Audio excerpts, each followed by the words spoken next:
나라 역사를 거슬러 올라 관련된 장소를 발굴하다 보면 특별한 이야기를 담은 유물들을 만나볼 수 있다.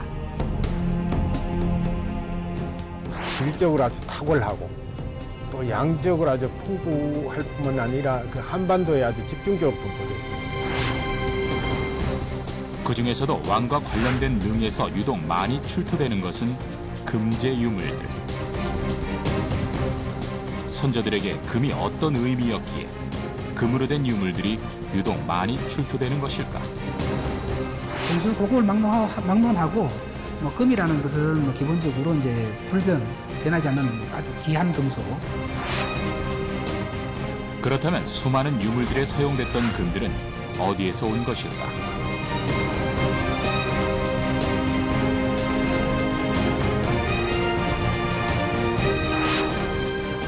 과거 우리나라에 금이 그렇게나 많이 분포하고 있었을까 하는 의문을 제시해본다. 광물들 중에서 양으로 비교한다면은 100만 분의 3 정도밖에. 금이란 것은 영원 불멸으로 없어지지 않습니다. 파면 팔수록 더욱 궁금해지는 금과 관련된 풀리지 않는 비밀들. 오랜 시간이 지난 후에도 똑같은 모습으로 나타나 후대인의 눈을 사로잡고 호기심을 자극하는 금 이야기. 그 이야기를 만나보자.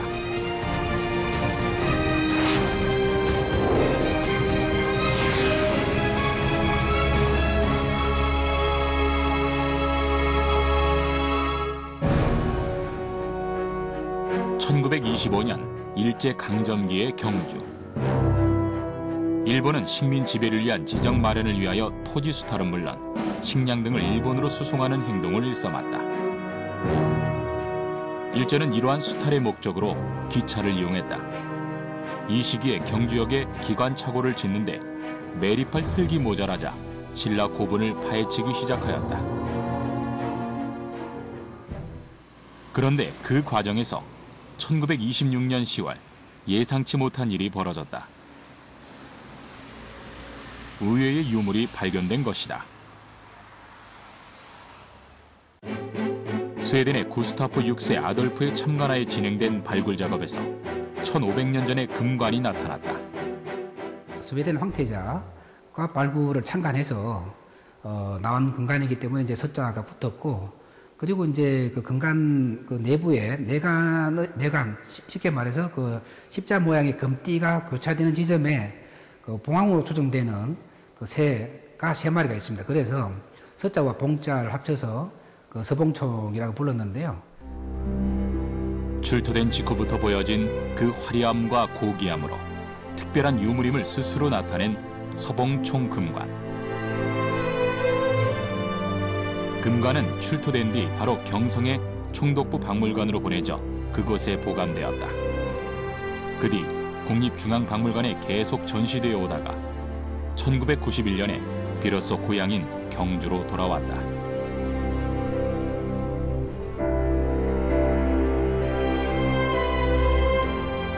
호기심을 자극하는 봉황새 문양으로 추측되는 부분, 화려한 금제 장식의 향연.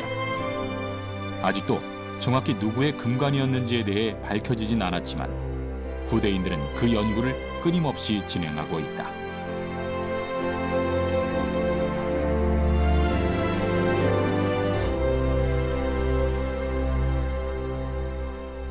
이렇듯 특별한 역사적 사건 하에서 발굴된 금관도 있었지만 우리나라에서 금관이 출토된 것이 이 서봉총만은 아니다. 여러 능을 발굴하는 과정에서 많은 금제 장식은 물론 금관들이 출토되었다. 여기에서 집중해야 할 점은 바로 많은 금관이 서봉총, 천마총, 금명총 등 경주 지역의 능에서 발굴되었다는 점이다. 경주 지역을 중심으로 금관이 또는 금장신구들이 집중 분포되어 있는 것은 역사적 사실과 또는 이 자원, 금이 많았다고 하는 그 자원과의 관계 속에서 이해할 수 있습니다. 경주 지역을 중심으로 한 우리나라 금관의 발굴에 세계적인 이목이 집중되었는데 이런 금관의 발굴이 대한민국을 금관의 왕국으로 만들어 주었다. 세계적으로 고대 금관이 모두 13점인데요.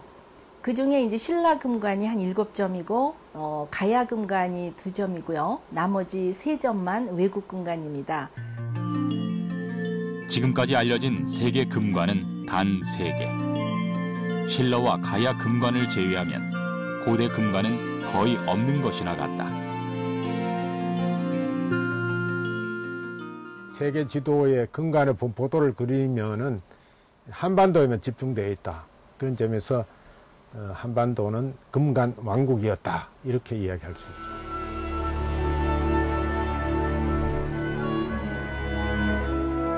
경주라는 역사적 장소에서 발굴된 금관의 연구가 진행될수록 황금의 시대, 그 안에 금관의 나라가 우리나라였음을 더욱 확고하게 단정지을 수 있게 된다.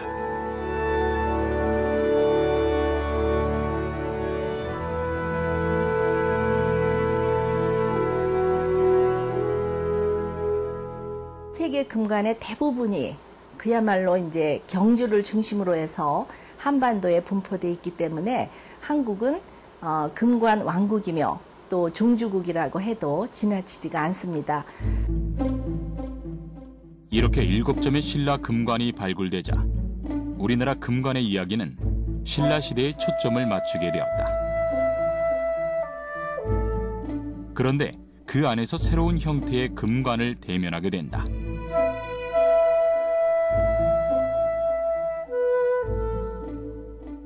지금까지 연구에서는 고구려가 금관이 없다고 하는 그 사실을 아직까지 고구려 무덤에서 관태둘레가 출토되지 않았다는 그 요인이었습니다.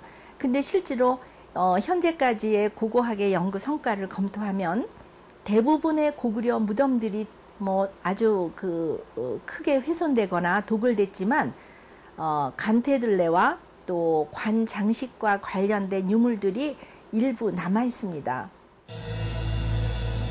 불꽃 문양 또는 꽃 문양이 새겨진 관태둘레. 활활 타오르는 듯한 불꽃 문양이 세움 장식으로 세워진 전강서군 금관.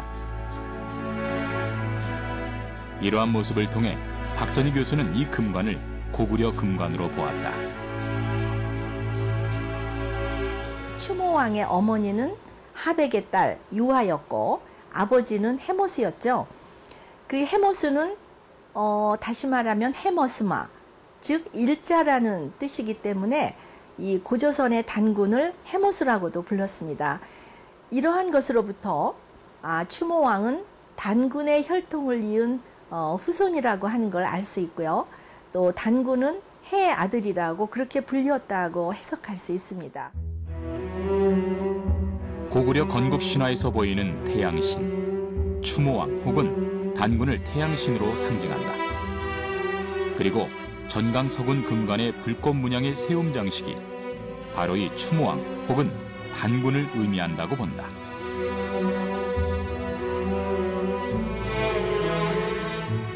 사실 전문가들도 금관 장식의 모양 하나로 이 모든 이야기를 확정짓기에는 아직은 역부족이라 말한다. 하지만 연구가 계속되는 한 금관 왕국의 이야기 속 더 많은 비밀들이 계속 풀려나가지 않을까. 금관 제작 기술의 숨겨진 비밀을 풀어본다. 과연 금관이란 무엇인가? 경주에서 발굴된 신라의 금관들을 통해 알아보자.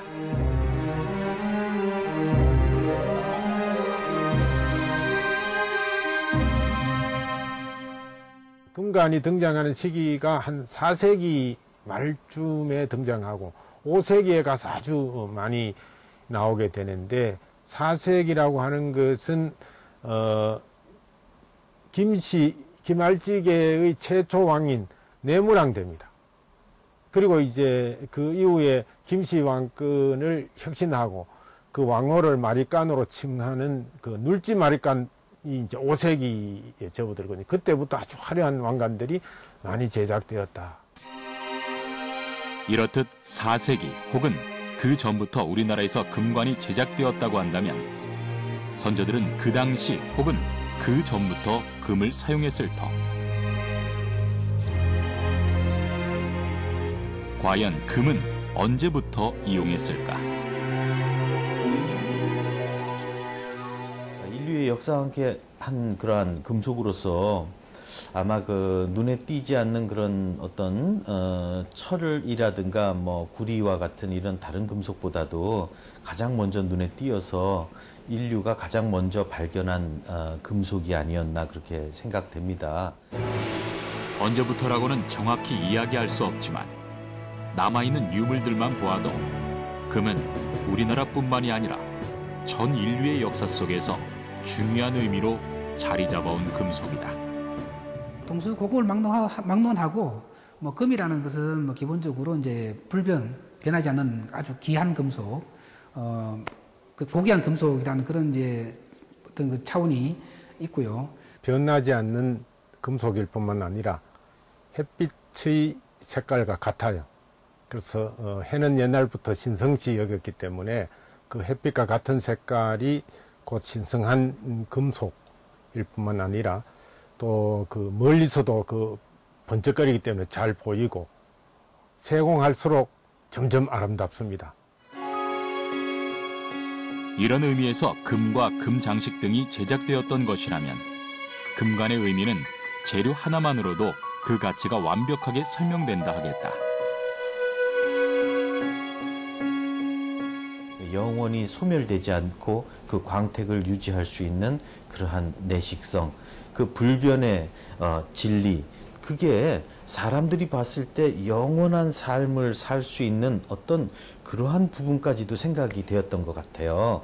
그러다 보니까 권위와 함께 영원한 삶, 이런 걸 생각하다 보니까 사람과 신을 연결해주는 군주라든가 제왕이라든가 이러한 분들의 상징으로서 왕관을 주로 황금으로 사용하지 않았는가. 그렇다면 금관 등을 만들기 위해 사용됐던 금들은 어디에서 확보한 것일까? 1921년 금관총 금관이 발굴된 이래 경주 지역에는 수많은 금제 유물이 출토되었지만 정작 황금의 산지에 대해서는 전혀 알려진 바 없을 만큼 연구에 있어 좀처럼 풀리지 않았던 큰 수수께끼였다. 과연 우리나라에 금이 분포하고 있는 것일까?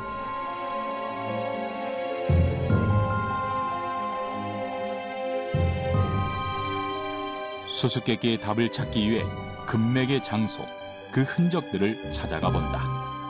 우리나라가 이제 지질 시대로 볼 때 그 선캠브리아대, 고생대, 중생대, 신생대 이렇게 나누는데요. 주로 이제 그 중생대 때 주라기하고 백악기 때의 그런 그 관입했던 대보 화강암과 불국사 화강암과 관련돼 가지고 많이 이제 분포하고요. 특히 그 중에서도 중생대 주라기 대보 화강암과 그다음에 그 인접해서 나와 있는 선캄브리아대의 그런 편마암지대에서 주로 이제 금광이 많이 분포되고 있습니다.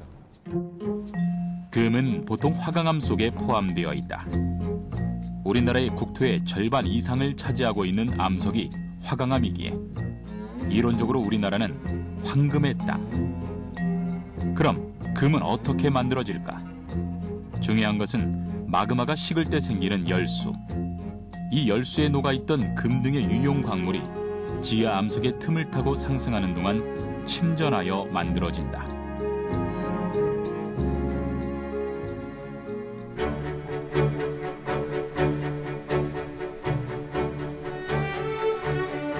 이렇듯 우리나라의 화강암 지역에 있어야 할 금광.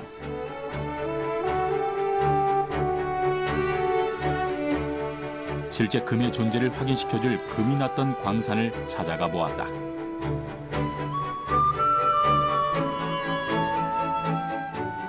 광명과학광산 동굴은 1912년부터 돼서 102년 된 광산이기 때문에 일제강점기서부터 시작된 아주 오래된 광산으로서 수도권에서는 가장 큰 금속 광산으로서 그렇게 많은 사람들이 얘기를 하고 있습니다.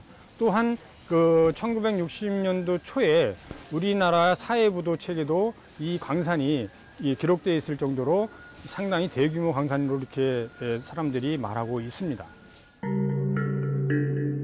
사실 금은 땅을 파보아야 존재 유무가 확인된다. 때문에 땅속 깊은 금광을 발굴하기 전 주변에서 금이 존재하는 것을 확인하는 것이 중요하다.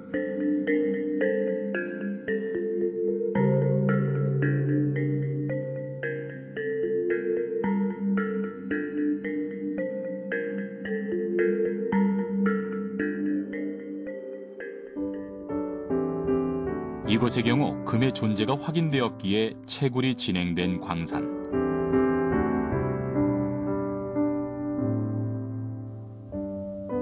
7.8km의 갱도 안에서 수많은 금들이 그 모습을 드러냈다.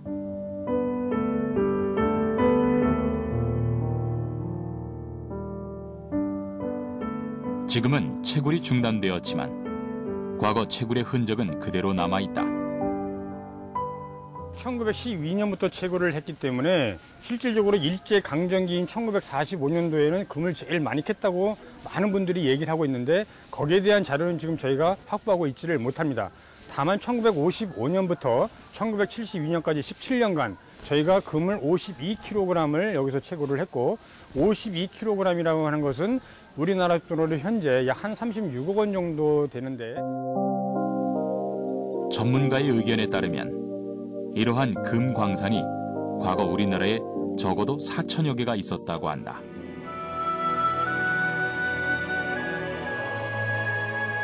과거에 금을 채굴했던 안 했던 실제로 금은 한반도에 널리 분포되어 있었다.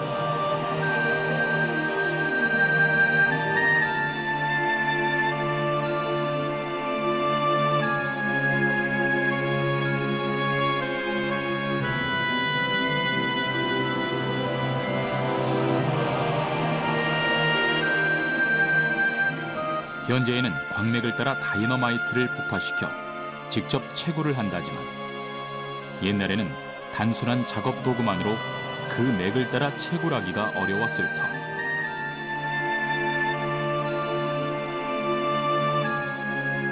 신라시대에는 어떠한 장소에서 금을 어떻게 얻었을지에 대한 궁금증이 증폭되는 시점이다.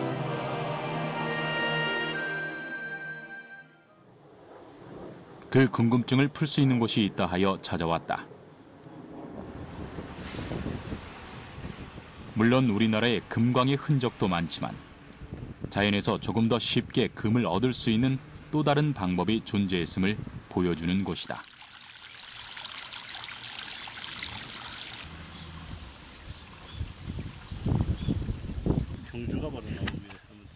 이곳은 사금이 있었다고 전해지는 곳.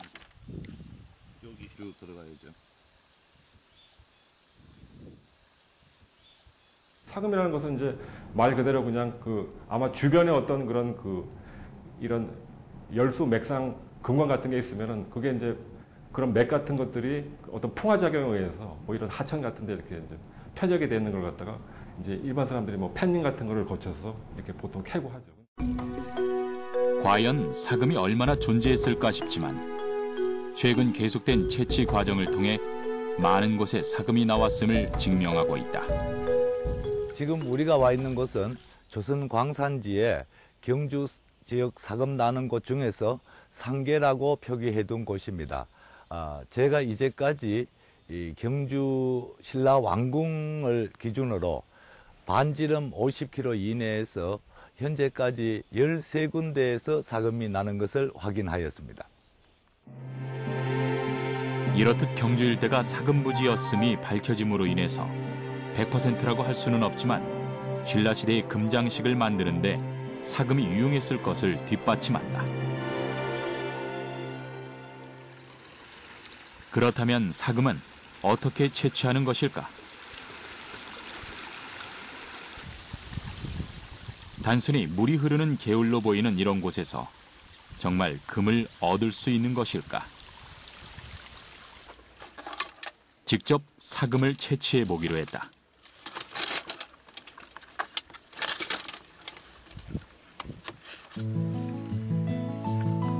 사금을 얻을 수 있는 가장 최적의 장소는 개천 주변.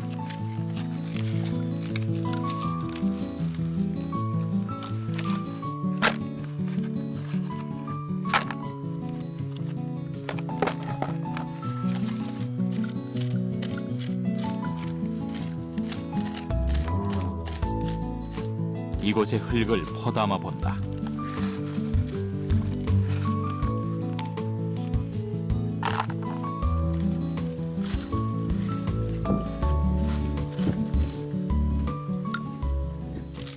신라 사람들은 역시 물 바로 옆에 바위 틈 속에, 마른 바위죠. 마른 바위 틈 속에 있는 흙이나 잔돌 그런 것을 골라서 금을 찾는 것이 가장 효과적입니다.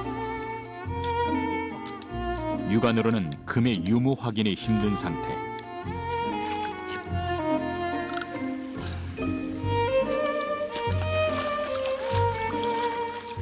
담아놓은 흙을 물속에서 흔들어 불순물을 걸러내 본다.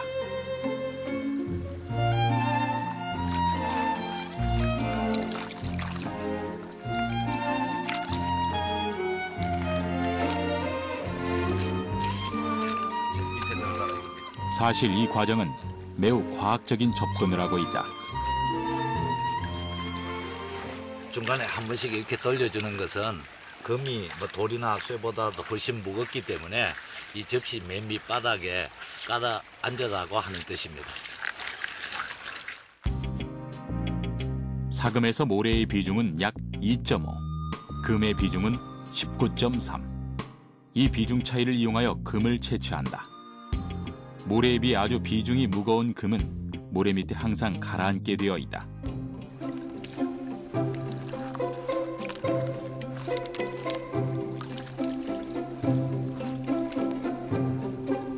단순한 듯 보이지만 물속에서 반복적으로 흔들어주면 모래만 빠져나가고 결국에는 금이 남게 되는 것이다.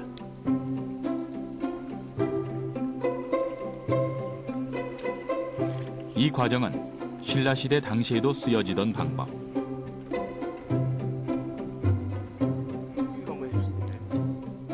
특별한 도구 없이도 금의 속성을 통해 금을 얻을 수 있는 선조들의 지혜가 담긴 최상의 방법이었으리라 본다.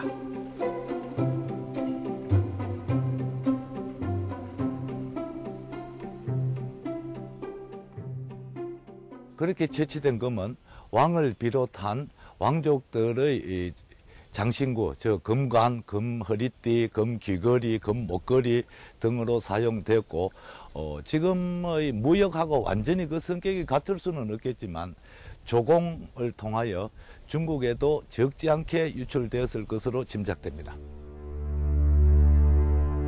신라의 고분에서 출토된 황금 허리띠.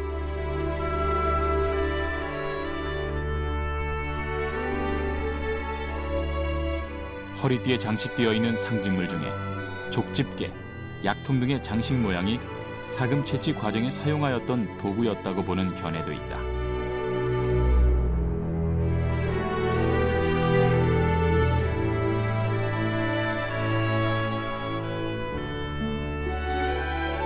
어렵게 찾아낸 금은 정련 과정을 통해 금 본연의 모습을 찾는다.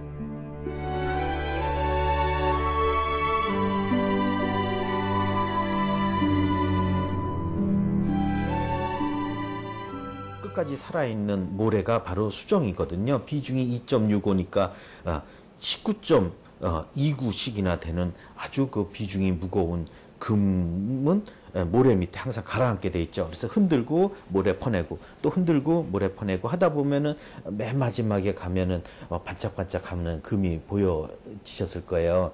그거를 일일이 다 아주 순도가 높을 때 모래를 퍼내고 한 다음에 요걸 갖다가 풍구지를 이용해서 저기 1063도가 금에 녹는 점이니까 바로 그렇게 금을 녹여서 쪼르륵 따라내는 그런 형태를 취하지 않으셨나 싶고요.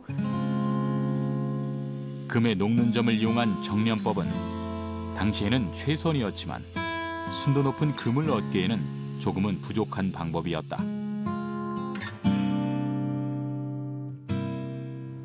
신라 쪽에 나온 금들은 한 92%라고 하더라고요. 그러니까 그 정제 기술이 옛날에는 조금 완벽한 99%를 내기가 좀 떨어졌겠죠. 사실 금은 땅속에서 캐내는 여러 광물 속에 함께 있는 것이라 그만큼 불순물이 많다.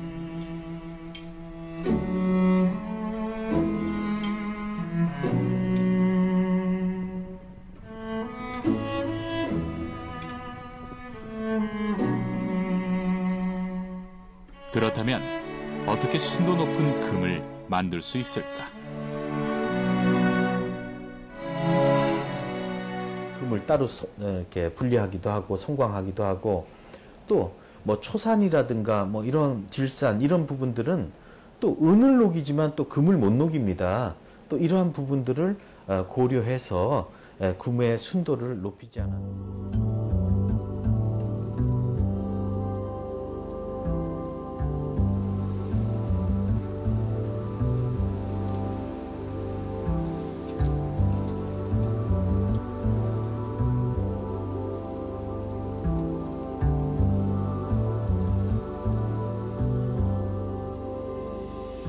다양한 광물이 섞여 있는 상태에서 초산을 넣어 금을 찾아내는 일명 초산 분석법.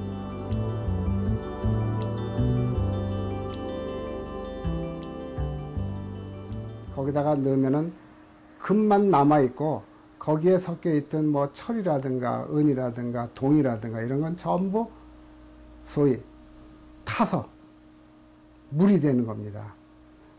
그리고 그 찌꺼기 남은 것이 바로 어떠한 그 강한 약품에도 녹지 않는 금이 남아있는 거를 이제 건져내서 녹이는 것을 이제.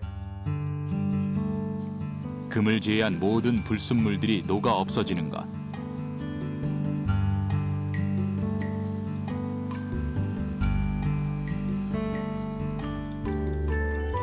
그 과정 속에서도 금은 남는다는 점이 놀라울 따름이다.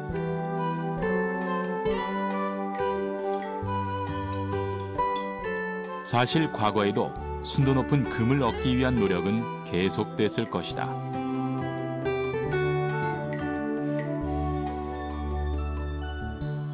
그러나 선조들이 현대의 화학약품을 대신한 어떠한 물질을 사용해 순도 높은 금을 얻어냈는지는 정확하지 않다.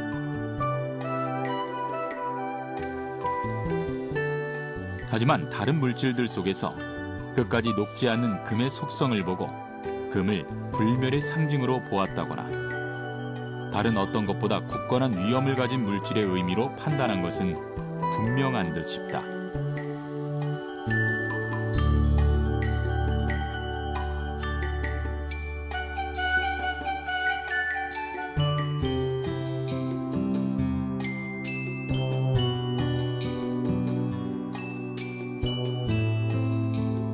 금은 원소 기호가 AU로 이렇게 돼 있잖아요. 그다음에 원자번호는 79번이고 일반적으로 뭐 알려지기로는 황금 광택의 금속 광택 아주 대단한 광택을 띠고 있고 뭐 비중은 뭐 19.29 정도 되고요. 녹는 점은 1063도 그리고 원자 구조는 등축전기에 해당되는 원자 구조를 갖고 있는 물질입니다. 그렇다면 실제 금은 어떠한 우수한 특성을 지니고 있을까? 전연성이 뛰어나다고 되어 있어요. 전연성은 전성과 연성을 뜻하는데요. 전성은 아무리 얇게 만들어도 뚫어지거나 찢어지지 않고 얇게 만들 수 있는 걸 전성이라고 하고요. 연성이라고 하는 것은 아무리 길게 느려도 끊어지지 않고 길게 느려지는 걸 연성이라고 합니다. 보통 금 1g이라고 한다면 성냥 머리에 해당되는 아주 조그마한 양.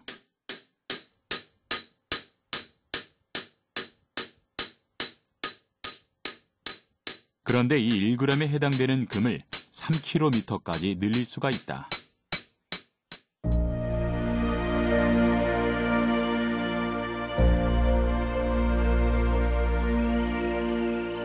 심지어 그렇게 얇게 늘어났음에도 뚫어지거나 찢어지지 않는다.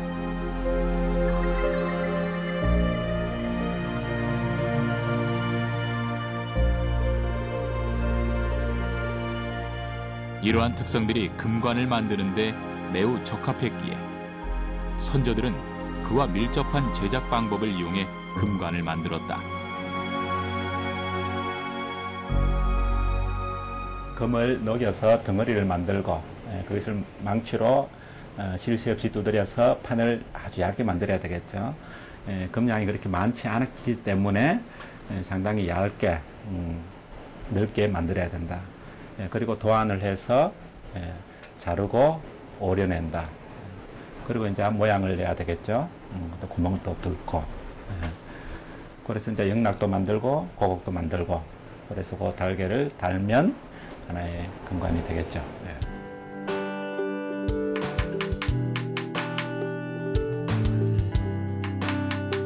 금관 하나를 만드는데도 많은 제작 기법이 동원된다.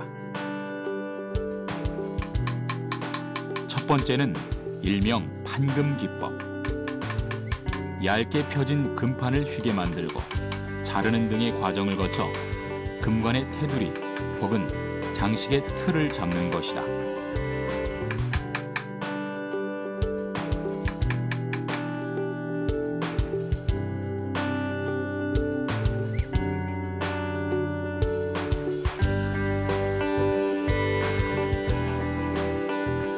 다음으로는 조금 기법이다. 큰 틀을 잡은 금판에 무늬를 넣는 방법. 끝이 뾰족한 도구를 이용해 점이나 선을 만들어 문양이나 글씨를 새겨 넣는다. 쪼아갖고 그 뾰족한 그 정이 있어요. 그 정으로 뒤에서 때리면은 뒤로 볼록 튀어나올 거 아닙니까? 그걸로 무늬를 넣어서 꼭 누금해 놓은 거 모양 뒤에서 보면 쫙 그 알맹이들이 쫙 나열이 되어 있는 그걸 조금 작업이라고 하죠. 탄탄하게 만들어진 금관에는 다양한 장식이 필수. 장식을 달 수 있는 구멍을 하나 만드는 것도 세심한 작업이 필요하다.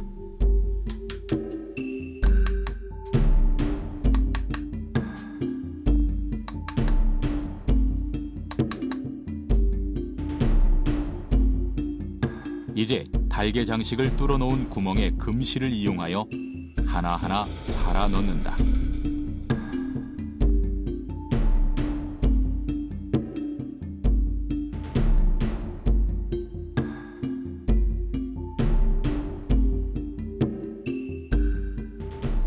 고곡도 마찬가지.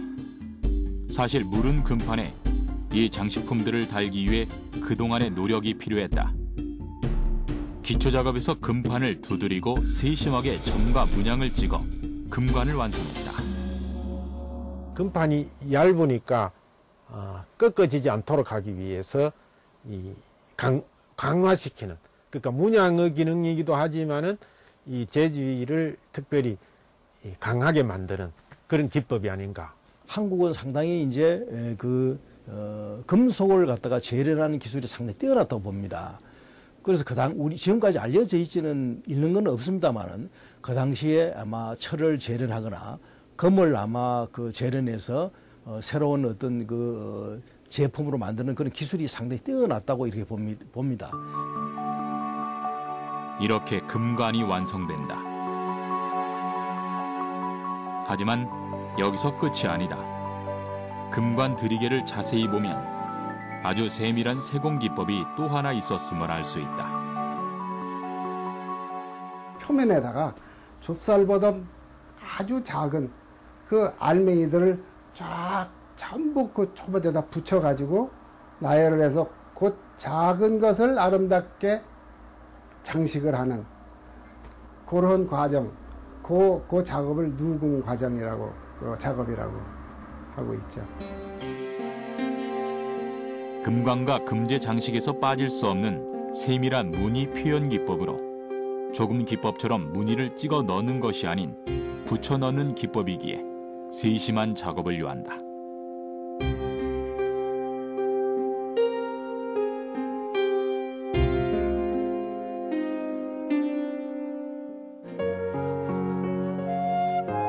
이러한 금관과 금제 장식을 보면 선조들은 금 산출지 탐색, 채취, 금 재련, 금 세공술 등 금에 관한 한 모든 면에서 높은 수준의 기술을 보유하였던 것이 확실해 보인다.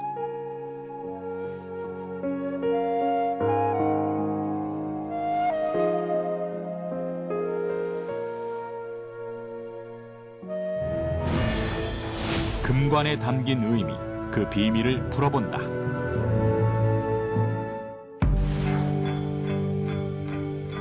발굴된 금관 중 7개라는 경이로운 수치를 자랑하는 신라의 금관. 신라는 왜 금관을 중시했을까? 금관은 정확히 어떤 모습일까?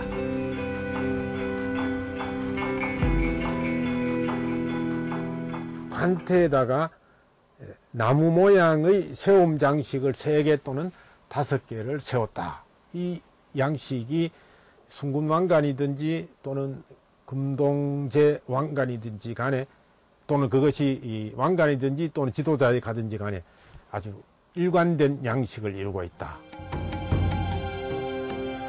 우리는 이 세움 장식을 보고 다른 나라 금관에서는 찾아볼 수 없는 우리나라만의 양식이 배어 있다고 표현한다.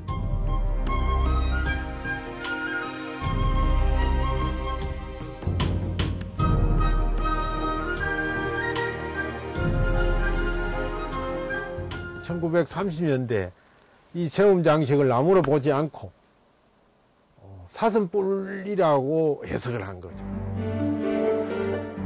시베리아 무당의 모자인 무관의 사슴뿔 한 쌍을 들어 우리의 금관이 다른 나라에서 들어왔다는 설도 있지만 우리는 이 세움 장식을 나무로 보기 때문에 금관의 자생설을 주장한다. 이를 뒷받침해줄 신화가 존재하기 때문이다.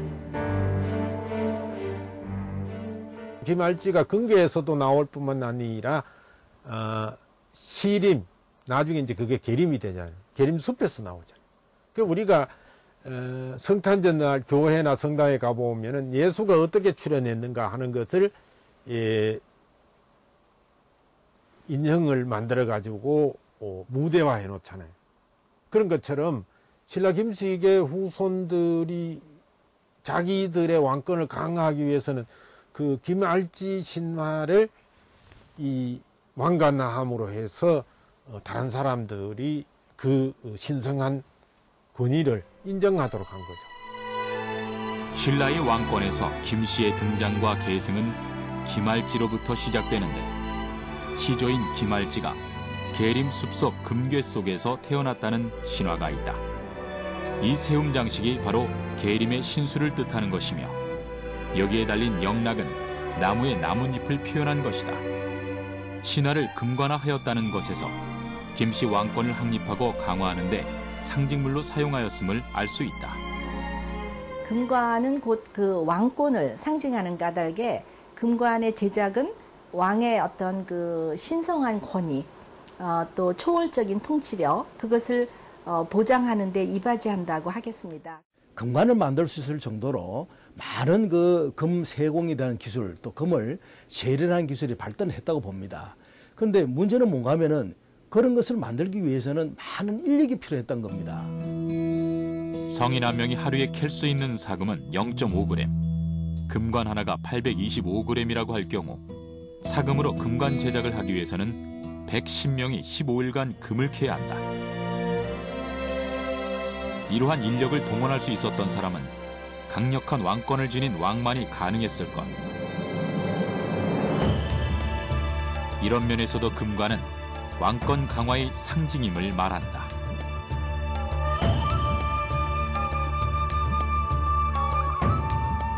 금이 중요한 줄 몰랐다가 처음으로 금을 채취하였을 때는 수만 년 동안 쌓인 금이 한꺼번에 나왔을 것이므로 당연히 그 생산량이 막대하였을 것이다.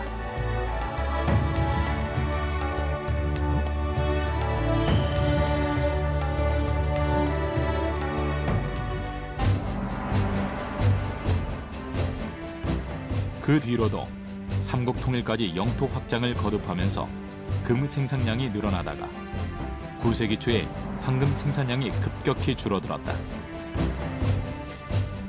법으로 금 사용을 줄였기 때문이다.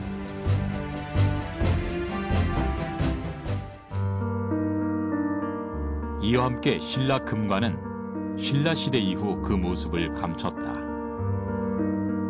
신라 사회에서 금으로 만든 금관이 유행하고 고려 시대나 조선 시대에는 유행하지 않게 되는 이유는 고려 사회나 조선 사회와는 다른 신라 사회의 독특한 특징이 있기 때문입니다. 고려와 조선 시대는 법이라는 어떤 법치주의 국가에 의해서 다스려진 나라였지만은 신라는 그런 나라이보다는 왕을 신격화시키고 신성화시킴으로써 왕의 권력으로 이끌어가는 그런 나라였기 때문에 왕관이 필요했고 그런 의도에서 금관이 필요하게 되는 겁니다. 이렇게 한 시대를 풍미한 금관의 역사는 막을 내렸다. 그러나 금관의 왕국, 금을 사용한 선조들의 이야기는 금관을 통해 남아있다. 사실 선조들이 처음 금을 얼마나 중요한 의미로 채굴하고 사용했는지 정확히 알기는 어렵다. 변하지 않기 때문에 우리 모든 육체나 모든 것은 변하지만은 사실 변하지 않는 것이 굉장히 중요한 거거든요. 그래서 그런 의미에서 선조들이 금을 많이 사용했고. 하지만 그 금을 이용해 금관을 만들고 금관의 왕권 강화라는 의미를 부여함으로써 금과 금관은 우리 역사의 중요한 의미로 남게 되었다. 사람이 금을 좋아하고 생각하고 금을 소유하고 하는 이런 욕심은 문화가 아닙니다. 배운 게 아닙니다. 우리 본능에서 우리 태어나면서부터 갖고 있는 그런 본능이지 않았는가 그런 생각이 듭니다. 금관의 나라 황금의 시대는 막을 내렸다.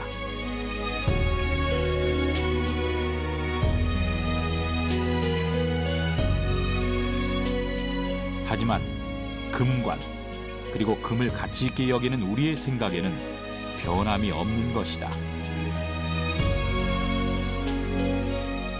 세월이 지나도 변함없는 영원의 의미. 이제 한 시대의 역사를 대변해주는 상징이 되었다. 여전히 땅속 어디에선가 비밀을 품고 있는 영원 불멸 금관 왕국 이야기.